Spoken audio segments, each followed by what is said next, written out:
Good evening, ladies and gentlemen. My name is Devra Davis. I'm the Dean of Engineering here at the University of Melbourne, and it's a real pleasure to welcome you here to the last Dean's Lecture of the year. Today's lecture is sponsored across the Faculty of Science, Faculty of Medicine, and Faculty of Engineering because of its topic. Let me first start with acknowledging the traditional owners of the land on which the event is taking place. That is the land of the Wurundjeri people, and we pay respect to their elders, their families, past and present. So thank you for attending tonight, and given the topic, may I just remind everybody that it may be better to switch off your mobile phone whilst we're in this lecture. You can switch it back on afterwards, that's right.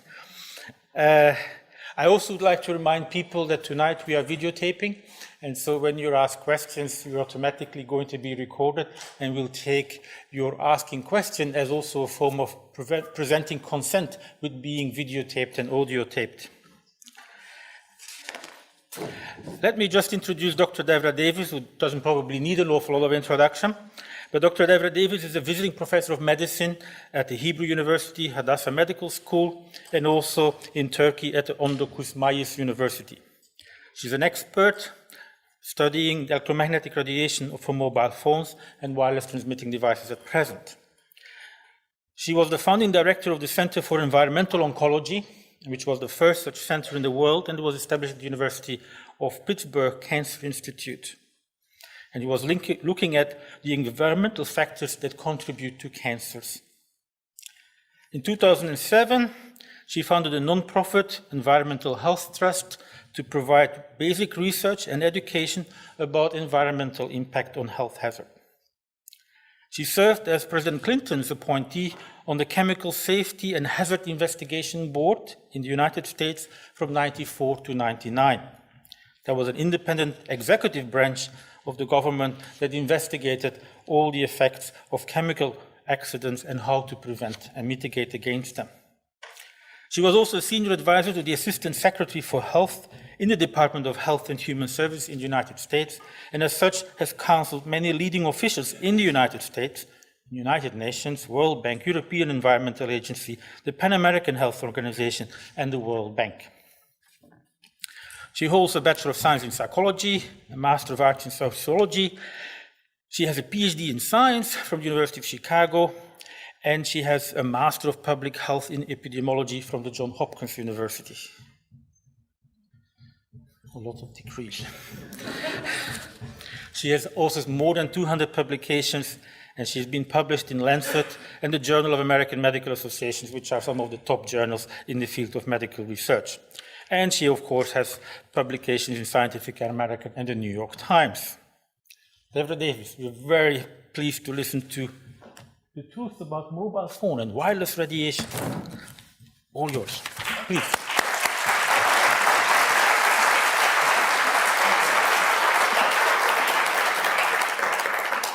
Thank you very much, Dean Mariels. I'm honored to be here. It's a privilege to see so many of you. I must say I'm thrilled to be at this great university, which has a tradition of open and democratic discussion, and I look forward to having a frank and full conversation, as we say in the diplomatic world. Because the issue I'm going to talk with you about is, there isn't one truth, of course. Truth is a relative term. At one point, the truth was the world was flat. When we talk about truth in science, of course, it's always relative. But there are now more than 6 billion cell phones in the world today, 8 billion wireless transmitting devices, more than 50 billion are anticipated to form the Internet of Things, and we have to recognize that we don't know a lot about the public health and environmental effects of this form of radiation. You've mentioned some of my career. I won't go through this in any great detail, but I would say to you that probably the most important thing I did, and I see many people in this room aren't even old enough to remember it, but a long time ago, you used to have smoke on airplanes. People could smoke tobacco on airplanes. And I was involved as a young scientist in the committee that actually reviewed the data and recommended that there be no smoking on airplanes. You may be shocked to hear that it was even a question for science at the time, but it was. And when I look at what we know now about mobile phone radiation, I see some very interesting similarities, because there were a lot of questions that were raised about the safety of tobacco on airplanes. And they were, in fact, legitimate questions, things we did not know. There are a lot of important questions to be asked about mobile phone radiation today, without any doubt. But the reality is we're not asking those questions. And with the exception of some researchers here and elsewhere, very little new research is being done in this field. So it's a thrill to be here because Australia has been a leader in research in the field of electrical engineering and its applications to medicine, doing some of the most exciting work in the world and funded by institutions around the world, including the US Department of Defense. And I've worked at some of the top institutions in the world in science, and so when I first thought there could be something wrong with mobile phones, I actually owned 3 phones at the time. I own 2 now. And everybody has to downsize a bit. And I didn't believe there was a problem, and I thought if there were a problem, I would know about it because, of course, I knew all about what was important in science. Well, I was wrong. I liked the fact that I could call people or actually send them messages and expect an answer at all hours of the day, and found it kind of fun in the beginning. And when somebody said to me there could be a problem with this with our health, I said, oh, don't be ridiculous. If there was a problem, I'd know about it. Well, I was wrong. And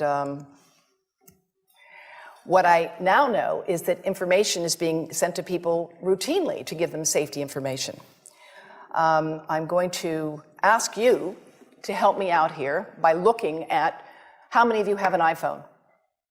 Now, I assume you didn't all turn them off. So, for those of you who have an iPhone, would you nod, raise your hand again? I'd like you to share with your colleagues. So please go to the settings on your phone, all right?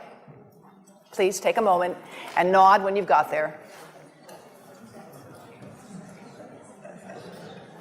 All right? And be prepared to share, all right? Go to settings on the phone. Got there? All right. Now, get to settings. Now go to about. I'm sorry, you have to go to general first. There's a mistake here. You have to go to general. All right? Under general, under settings. Then go to about, which is at the top. You got there? About, yes? Okay. Now you have to scroll all the way down to something you don't normally see, called legal. You got to legal? All right. Now click on RF exposure. Now you can read it later, but it's basically telling you that you need to know that you cannot keep the phone directly next to your body without exceeding the as-tested exposure guidelines. And by the way, the iPhone does it. I happen to know how to find it on the iPhone. I'm just learning the Android system myself. But all smartphones come with some information that basically says, don't keep the phone in your pocket or you will exceed the as-tested exposure guidelines. Now, how many of you knew that before today? Well, this is a very well-informed audience relative to others. I want to thank Telstra because they actually are now giving people this information. And by the way, they're one of the first telecom companies in the world to do this. So I actually think it's a good thing. They're sending this message. How many of you have seen it? How many of you have actually looked at what it said? Well, here's what it says. This is what it says. And like most of you, I found messages like this annoying, but the reality is Telstra is telling you to use a hands-free device to keep a mobile phone away from the head and body to reduce mobile phone exposure. So that's a good thing. But on the other hand, I think that we all need to do better to give people information so that you have knowledge about how to reduce exposure. And I'm going to explain to you why we need to reduce exposure. Let's go back to almost 20 years ago when standards for cell phones were first set up. At that time, it was believed that the only thing you had to worry about was avoiding heat. That was the only effect you had to be concerned about. And so they employed the head of a very large person, a 220-pound male, who was at the top 98th percentile of military recruits in 1989 in the United States. And they set the standards to avoid heating up that fellow's brain after a 6-minute phone call. Now, there's probably 1 or 2 people in this room with a head that size.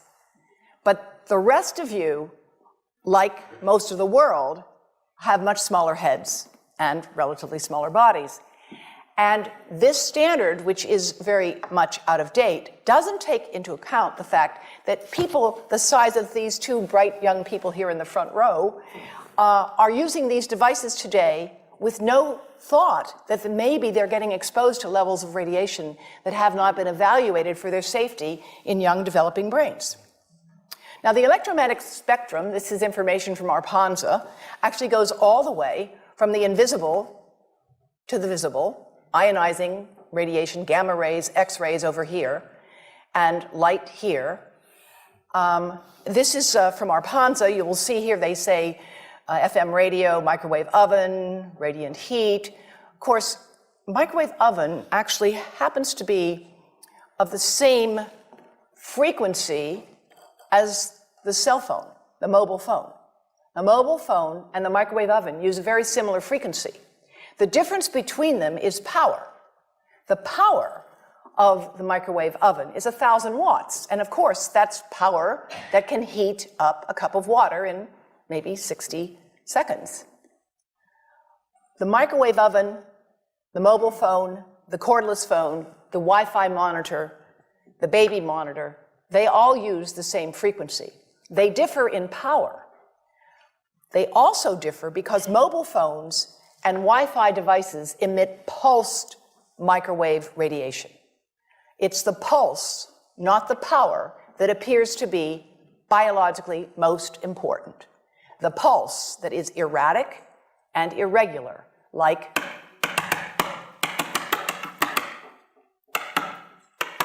for thousands of minutes a month, for dozens of hours a week, over a lifetime, that irregular pulsed signal may be much more biologically important. And in fact, the continuous wave signals have a lot of therapeutic effects as are being applied in medicine today. This visualization from my colleague at the University of Athens shows you the variation in frequency, in amplitude, in pulse. All of these variables influence the properties a signal have and how it can affect a biological system. This is just to show you what happens in a 4-second mobile phone call. This is power density indicated here. And of course, a phone is on standby, it's not doing too much, but 900 times a minute, it's looking for a signal. It says to the tower, where are you? Here I am. Where are you? Here I am. It's smart. That's how it's supposed to do. Now, when the phone rings, the worst time for you to put a phone right next to your head is when you answer it and say hello, because it's smart and it goes to max power. They're programmed to do that. Max power. Now, it's going to go to max power. You're going to listen, and then it will go up and down and up and down. And again, it's that variation, it's the delta, it's the cumulative integrative dose under the curve over a lifetime of exposure that looks to be biologically important. Now, exposure is a kind of funny thing. There's a rather widely distributed paper by Ken Foster and C.K. Cho that said that the exposure of an adult and the exposure of a child is identical, and therefore there's no real difference in how the radiation might be affecting them. Well, let me explain something by showing off my daughter and my granddaughter. My granddaughter is a very light-skinned, red-haired, blue-eyed child. Her skin is very sensitive. My daughter is darker-haired like I am. If they have sunscreen on, they still will get a different dose of ultraviolet light, even though they have the same exposure. Because the exposure may be uniform, but the amount they will absorb differs because the properties of the skin, the property of the eye, the thinness of the skin, and a number of other variables. And those same things are relevant when it comes to thinking about cell phone radiation. Now, way back in the dark ages, when the standards were developed, two-dimensional modeling showed that children and smaller adults might absorb more radiation than larger adults. And this was scalar modeling that has now been superseded, done by Om Gandhi in 1996. Interestingly, and this is why I'm really delighted to be here, Dean. When he did this work in 1996, he was working with support from Motorola and the Department of Defense. And after he published this, he lost all his funding. That's why I'm really happy when you told me that Australia is not America.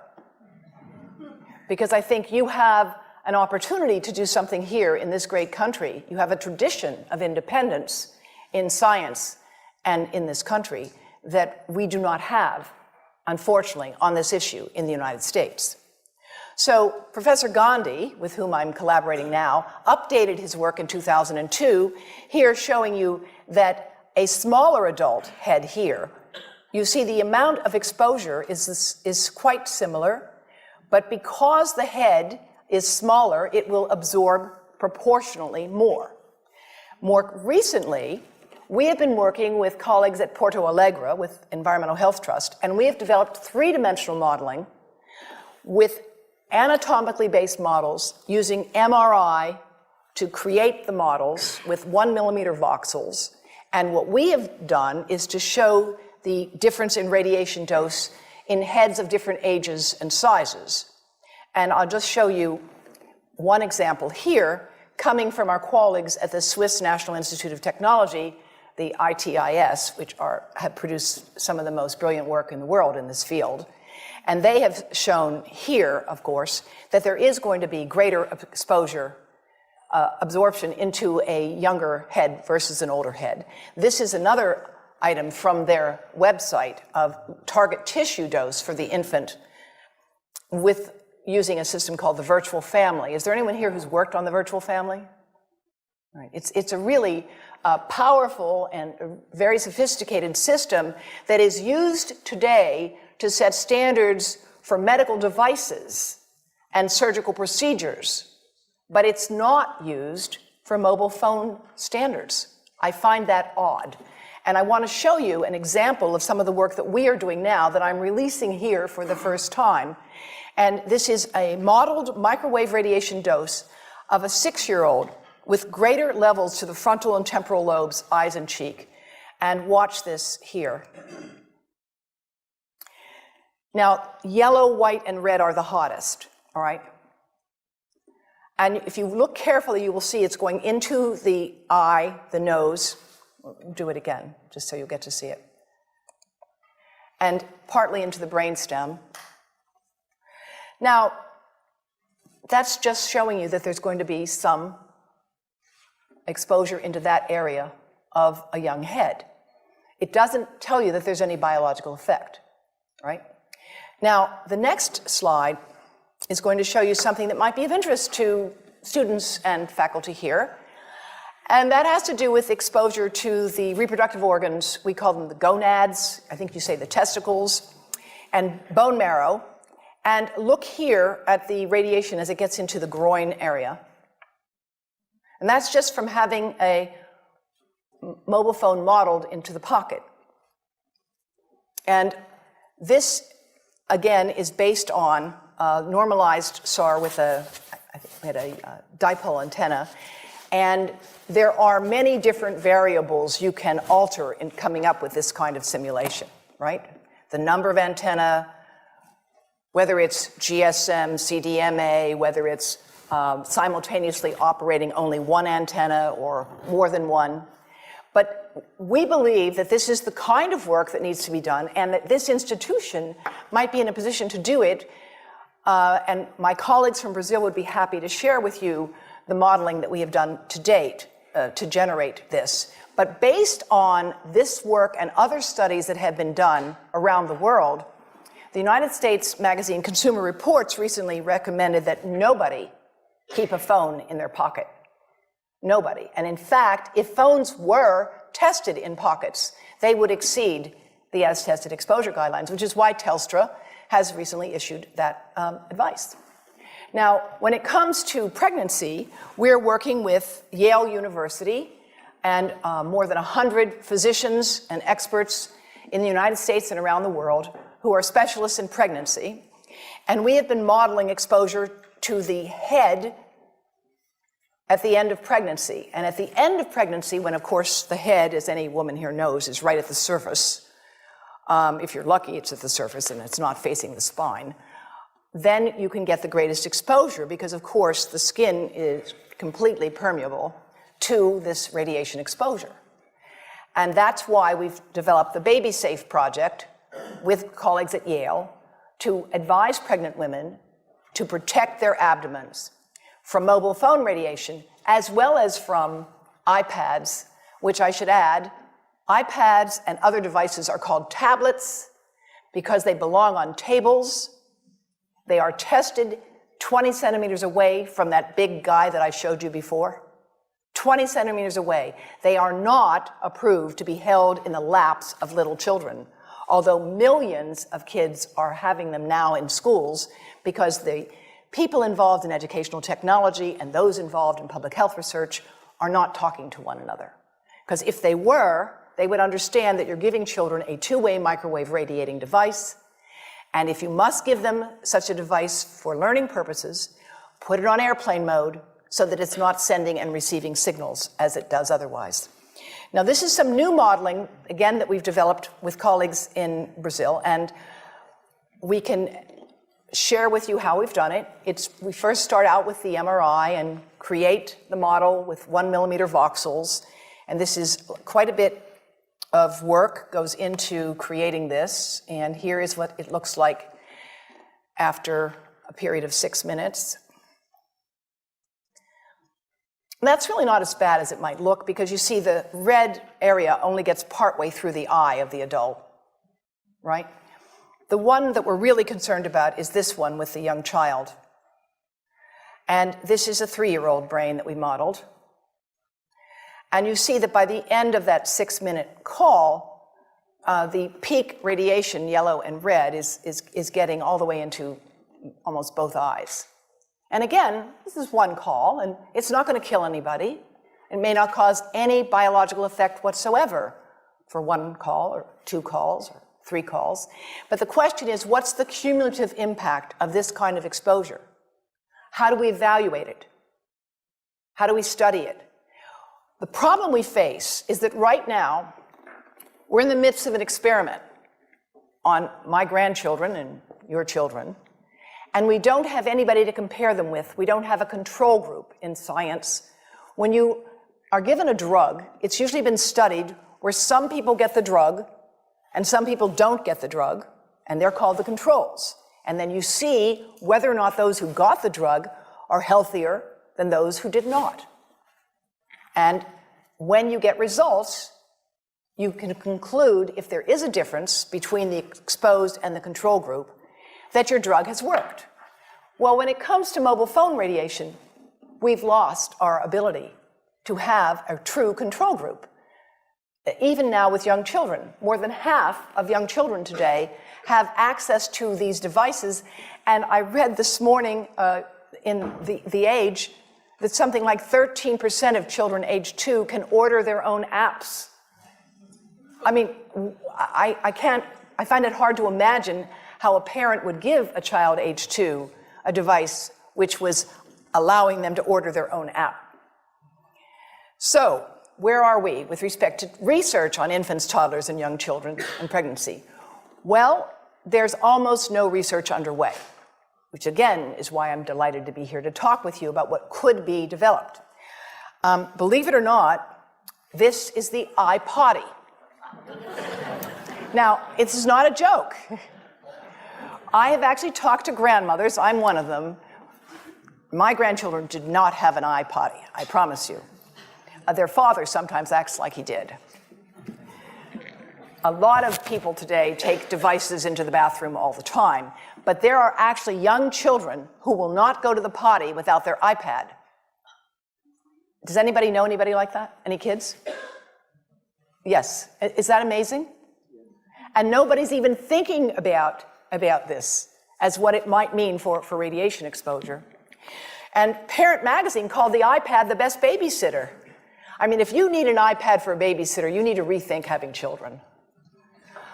I understand giving cranky children something to distract them on a long car trip. but please put it on airplane mode. Don't think that you're doing something good for your child if you hand them a device and it's a two-way microwave radio. Now, I want to show you something that you may find hard to believe, but of course, anybody who's been around babies lately knows that this is what they do with anything you give them. That's how they learn things. They put them in their mouths. But this is something that you have to watch to believe it.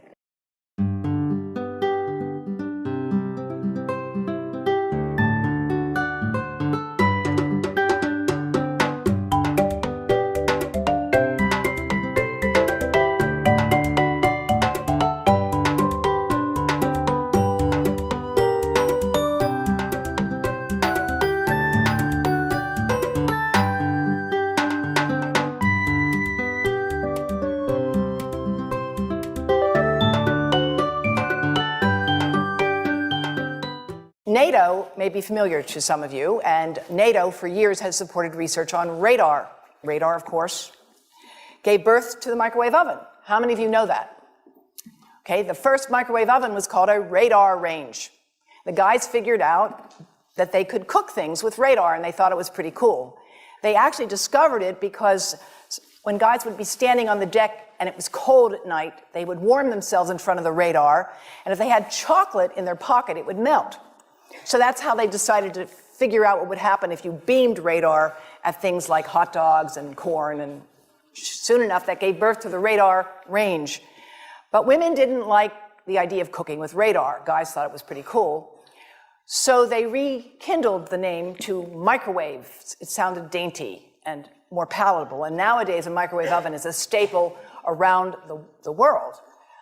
Experimental studies have been supported by NATO on radar for years, and one of the laboratories they've supported is that of Professor Nesrin Sahan and her colleagues.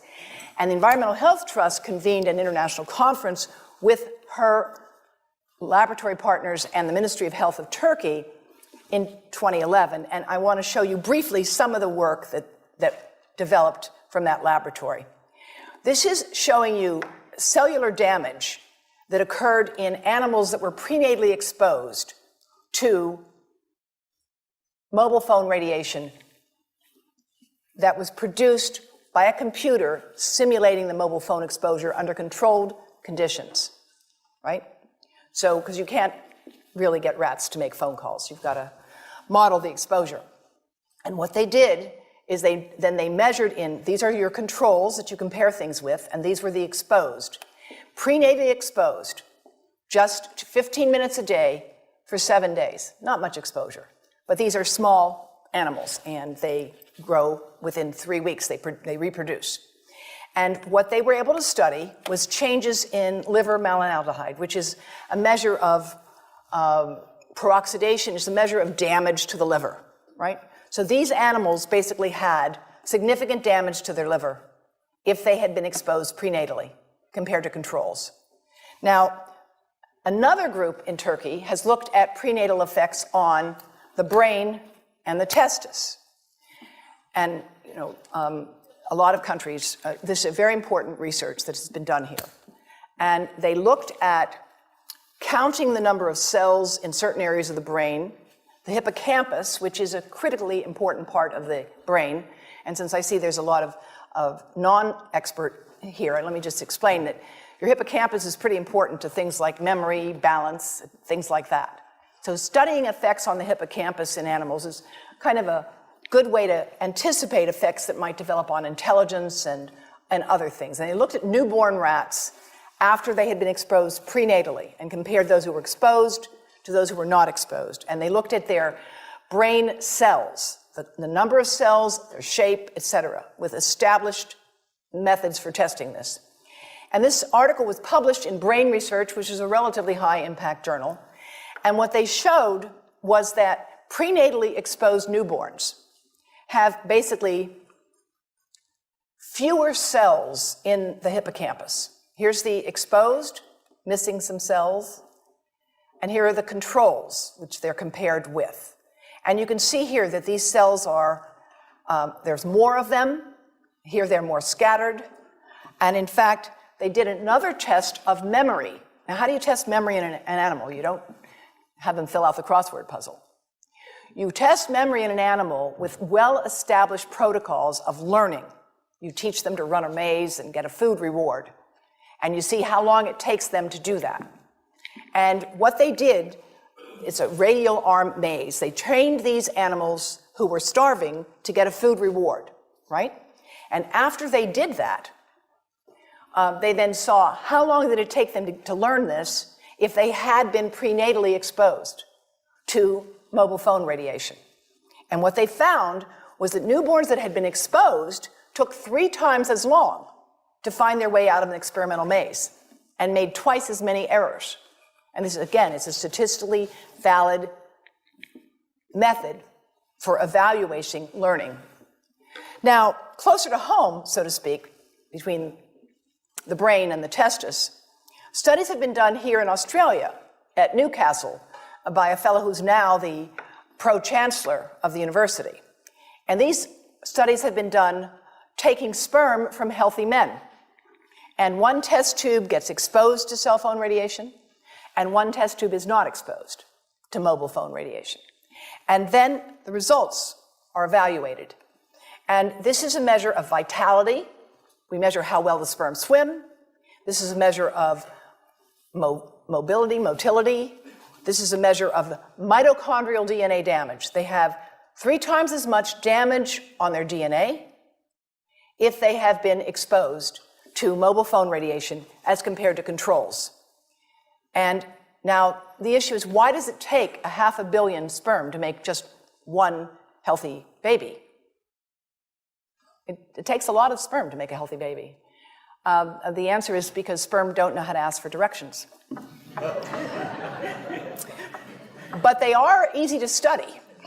And these research has been done in India, in the United States, at the Cleveland Clinic, and around the world. So many different studies have been done on sperm damage associated with mobile phone radiation that in the 7th edition of the textbook, Biostatistics in Medicine, Stanton Glantz concludes that the evidence linking mobile phone radiation to sperm damage is causal, meaning there clearly is a cause of damage to sperm from mobile phone radiation.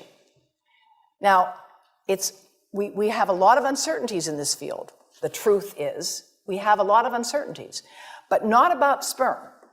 There, the evidence has become rather strong, and it's become clear, so clear that the Indian government has issued warnings about this, that clinics that deal with reproductive problems are routinely advising young men to get those phones out of their pockets, recognizing that this is a hidden hazard to healthy reproduction. This is the data from the Cleveland Clinic showing that men who keep cell phones in their pockets the longest have the lowest sperm count. And again, there are many other studies with similar results. So we can debate legitimately the question of brain cancer, and I would welcome an open and honest debate about that question. But when it comes to issues like this, there really is not much to debate. And it's interesting that the research on this issue comes from people who are expert in male fertility, who started to treat men at infertility clinics and noticed that this was a major contributor to their fertility problems. Now, experimental studies have been done also in India to confirm this kind of damage, not just looking at prenatal exposure or early life exposure, but taking middle-aged rats, 70-day-old male rats, that's middle age for a rat, and exposing them 2 hours a day for 45 days to a computer-generated mobile phone signal. And those results show lower testosterone, which is a very important hormone for a male. Men and women both have testosterone, men just need a lot more of it. And also increases of DNA damage as measured by certain enzymes, and the offspring had lower fertility. And this is just to show you, this is a normal testis. You see the boundaries, the cell wall, it looks very nice. And this is after microwave radiation exposure.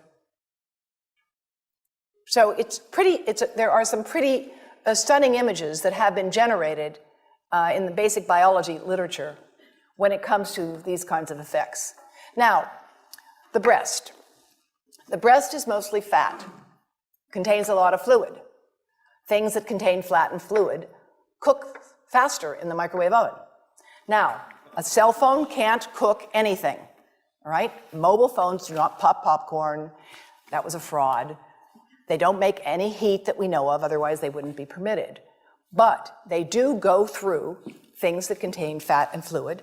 And we are now working at Environmental Health Trust with scientists at the University of California, San Francisco, scientists at formerly the president of the American Cancer Society of California, because we are seeing women who keep cell phones in their bras. Has anyone seen a woman put a cell phone in her bra? Hands up, please.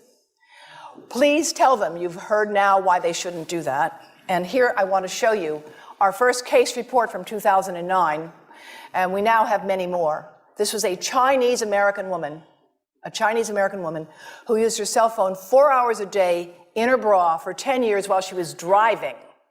Now, and you drive with a phone on your body. The phone is smart. It's going to go from one tower to another, and it's going to say, here I am, where are you, here I am. And it's going to be going to max power each time it moves from one cell tower to another. And there it was right next to her chest. And the tumors that developed right under the antenna of the phone.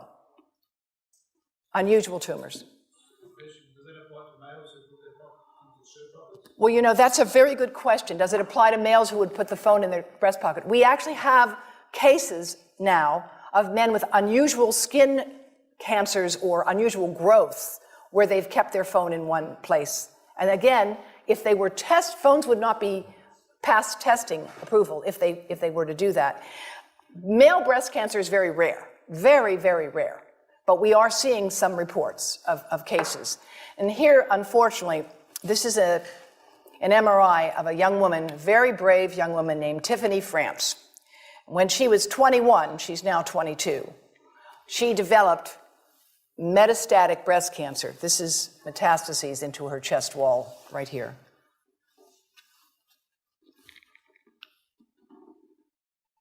And this outlined the phone. And it was subcutaneous, so it's like right under the surface of the skin. It was not deep within the breast. Most breast cancer occurs in women over 50. It occurs in the upper outer quadrant. These tumors occurred right under the antenna of the phone. And now we have 38 of them.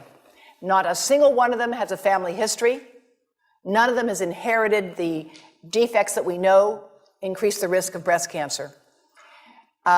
They have multifocal tumors. That means they have more than one tumor, and the tumors are located under the antenna, sometimes just right in the center of the chest.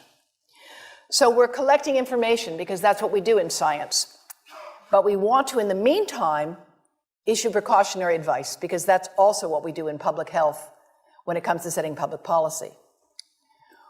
When it comes to further work on the prenatal impacts, my colleagues at Yale University have taken mice, exposed them to mobile phone radiation, and they have found significant effects on those mice's behavior as adults, all right?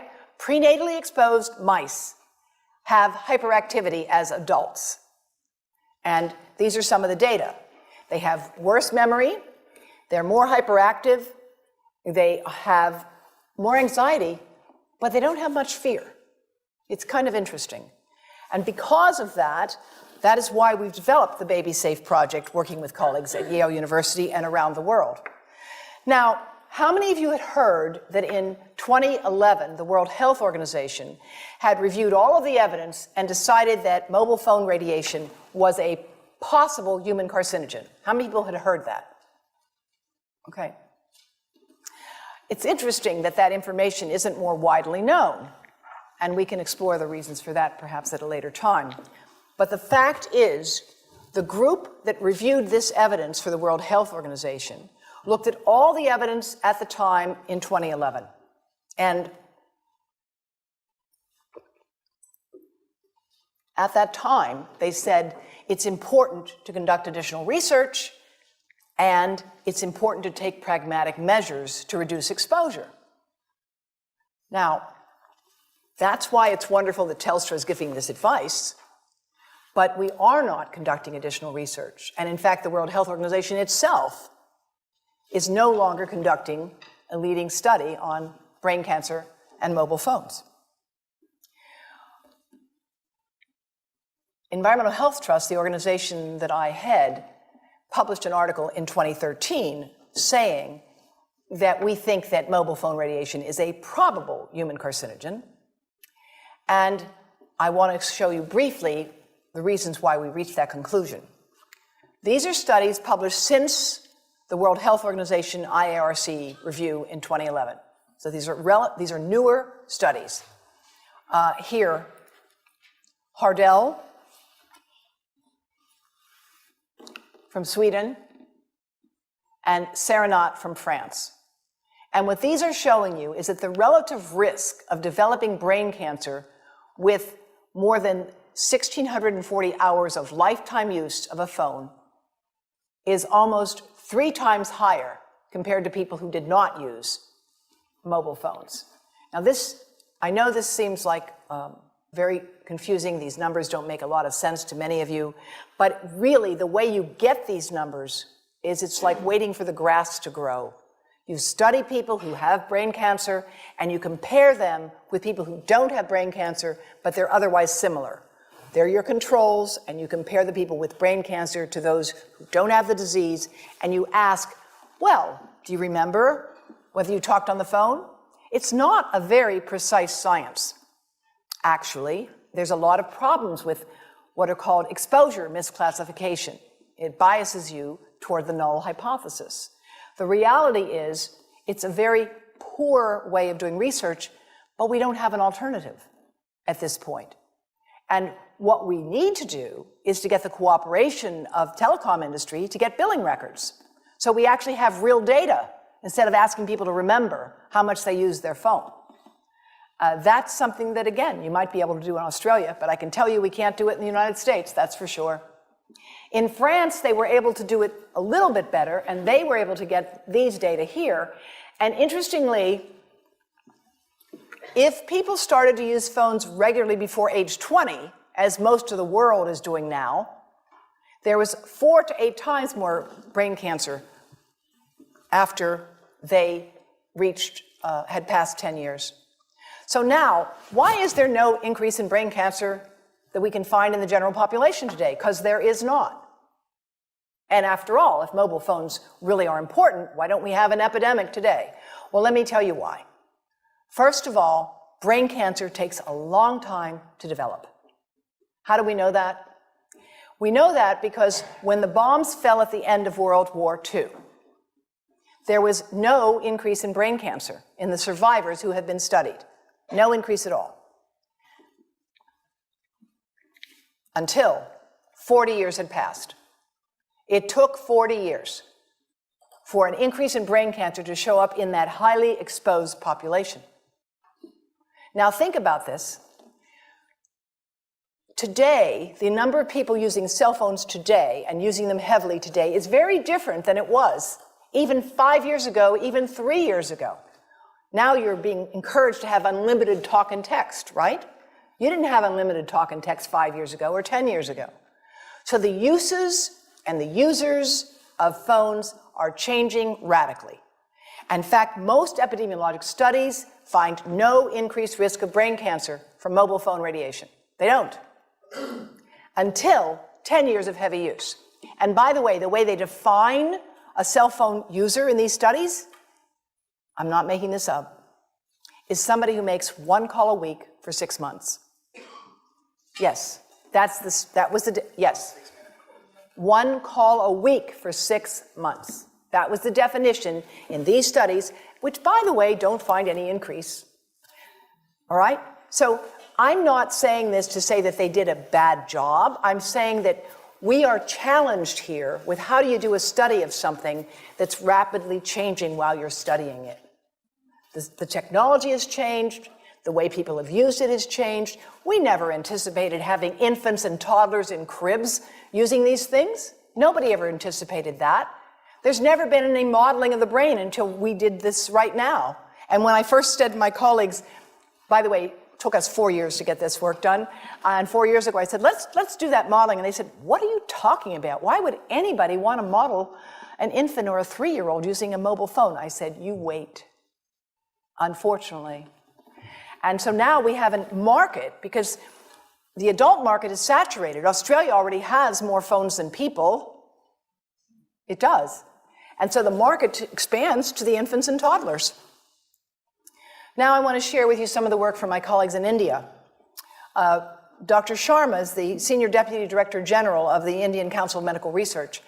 And this work, Malka, I think will be of great interest to you because of the work on honeybees. We don't just have to wait for brain cancer to take 40 years to come up with answers. Honeybees have the advantage of being relatively easy to study, and there actually are established protocols for doing this. And I'm going to share with you some of these data, and they have been developed by colleagues from a number of countries. Honeybees have different characteristic dance patterns, and they have different jobs. There's the worker bees, and there's the bees that make the honey, and there's the bees that protect the queen. And I don't know all the details, but here's what I do know. If you try to study these under controlled conditions, you can take hives and put a mobile phone in some hives and a mobile phone in other hives that's not on. And what you can find is that after exposing the honeybees to an operating mobile phone, the workers don't come back to the hives. Now, this ought to be of great concern because agriculture depends on honeybees. I think you in Australia have a new business that's developed, I know it in the United States, where people drive trucks around with hives in it to fertilize crops. Have you heard of this? They drive them around because the honeybees are disappearing. Now, there are many different factors that affect honeybees. Climate is certainly one, pesticides is certainly another, but mobile phone radiation could be yet another, and we certainly need to find out if that is the case.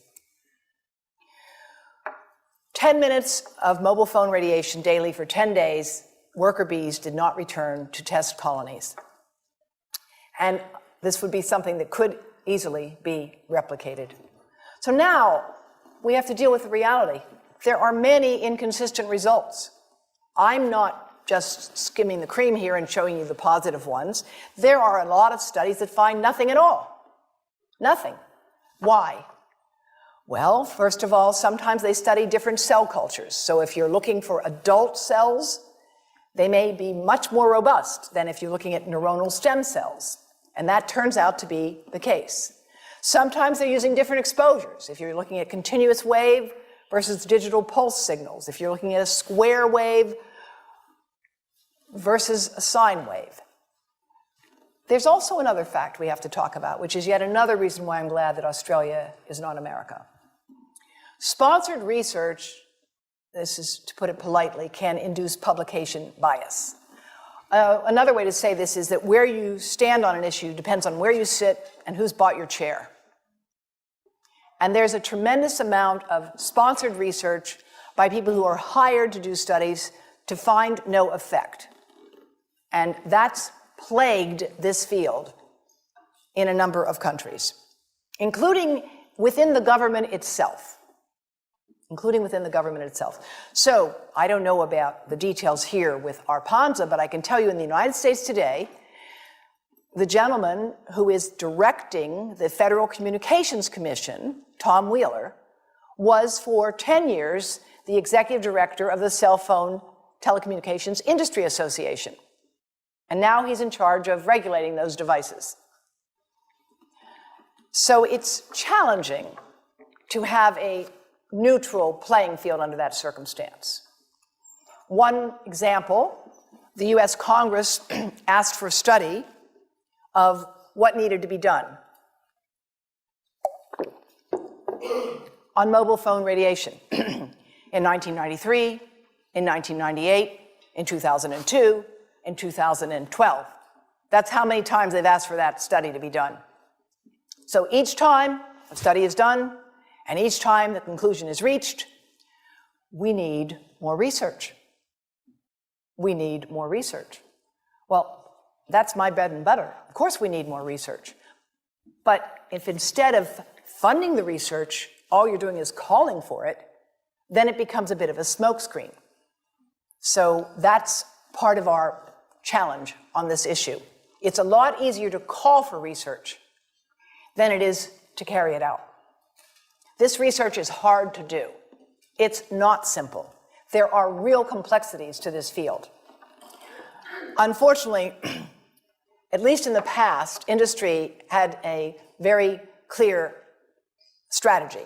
And in my book, Disconnect, I document and quote in the new afterword that in 1994, when industry first became aware that there were studies suggesting that mobile phone radiation could damage brain cells of rats, a memo was written to, quote, war-game the science. War-game the science. This issue is far too important to be gamed. It's not a matter of war. It's a matter of the future health of your children and grandchildren. And that's why it's really a special honor for me to be here today to talk with you about what could be done. Here are some of the policy responses that have developed so far. There are right-to-know laws and policies. Labeling is spreading. Headsets must be provided with all phones in a number of countries, and I'll get to those in a moment. There are changes in hardware and antenna design and software, operating systems that can be developed. And there are also changes to what we demand for proof of evidentiary burden. Any lawyers here? Right. So the evidentiary burden that's being required for proof of harm is changing. Do you really want to have to prove that there's a significant increased risk of brain cancer before taking steps to reduce exposures to prevent that harm from happening? That's really the question. How much evidence do we need before taking precautionary steps? And that's what brings me back to my days at the National Academy of Sciences when we seriously looked at the evidence on passive smoke and airplane travel. We only finally took steps to act when it became clear that children of smokers were hospitalized more often. That was the evidence that we had to have. And I would suggest that at this point, we should be able to do better as a civilization. We start with, we need standardized ways to evaluate things. There is no standardized metric. That's something you could develop, at this school in particular. One of the other things that can be done, which our colleagues in India are doing, is to create cross-sectional surveys. In this room right now, you could divide this room up into people who are high, medium, and low cell phone users. There's probably nobody who doesn't have a phone or who will admit to it right now. But if you did look at people cross-sectionally and you looked at their memory and their reaction time and their reproductive health, you would learn a lot from that. And they are doing that now in India, and we'll talk some more about that in my conversations I'll have with some of the faculty later on. In the meantime, some schools are promoting wired school programs with shared banks of computers. And public educational efforts are really proceeding to let people know you shouldn't have to find that information buried inside your phone. I mean, come on. That's not fair. Parents, teachers, and health professionals should be informed, and they in turn can work with students to make sure people are using technology in as safe a way as possible. Now, here's some of the other policies that have been developed. In France, there's a ban on advertising to young children, under age 12, by the way. All cell phones have to be sold with earpieces. There has to be labeling of the specific absorption rate on phones, and there's got to be warnings. In India, they've lowered their tower limits to 1/10 that of the international standards, and they have official guidelines for cell phone use, using headsets and speakerphones. The Supreme Court in India has actually ordered a number of towers to be torn down. But it's a very tough battle to have to fight. Rather than having to get a tower torn down, there ought to be siting rules and policies that make sense. And in many countries, there are no real sensible siting policies. Israel, which is a country that has a lot of important issues to deal with right now, has a National Institute on Non-Ionizing Radiation. They say no Wi-Fi in kindergarten. They prefer wired over wireless in schools. All phones, again, are to come with headsets and safety. And no advertising with children. In Belgium, the law has been implemented as of 2014. It was passed in 2013. No phones are to be designed or sold for children under the age of 7. Again, all handsets must be sold with headsets. And the sale to young children is specifically prohibited.